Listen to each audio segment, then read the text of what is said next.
खुलुमबाय स्टुडियो आं रबिन बसुमतारी बे समाव बीपीएफ दोलोनि गेदेर खहा थारैनो बीपीएफ दोलोआव मा जामारदों जायनि जाउनाव बिसायख'थिनि सिगां सानफानि उनाव सानफा मावथि सोद्रोमाफोरा गाव गावनि दोलोखौ नागारनानै UPPL दोलोआव आखाइ हमफैदों।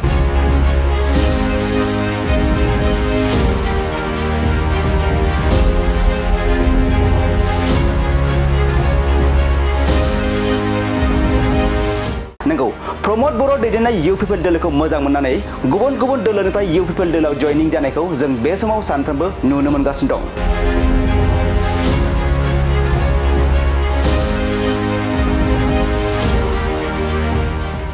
बोहैथि दाननि 22 अक्ट'आव जानो गोनां BTC बिसायख'थिखौ नोजोर बोनानै फिन प्रमोद बर' दैदेननाय UPPL दोलोखौनो खुंथायाव लाबोफिननायनि थांखिजों सानफ्रोमबो थाद'नाय गैयै गुबुन दोलोनि गोबां मावथि सोद्रोमाफोरा बे समाव UPPL दोलोआव जयेन जागासिनो थानायखौ जों नुनो मोनगासिनो दं।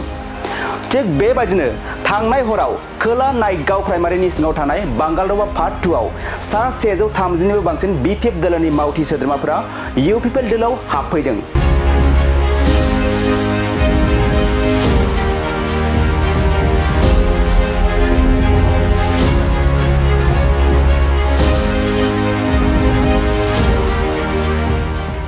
थारैनो जों बुंनांगोन दि प्रमोद बर' दैदेननाय UPPL दोलोआ रायजो राजाफोरनि थाखाय मोनफ्रोमबो बिथिङाव जौगानाय हाबा मावनायखौ नुनो मोनदों जायनि जाउनाव गुबुन दोलोनि मावथि सोद्रोमाफोरा गाव गावनि दोलोखौ नागारनानै UPPL दोलोआव जयनिं जागासिनो थानायखौ जों बे समाव नुनो मोनदों।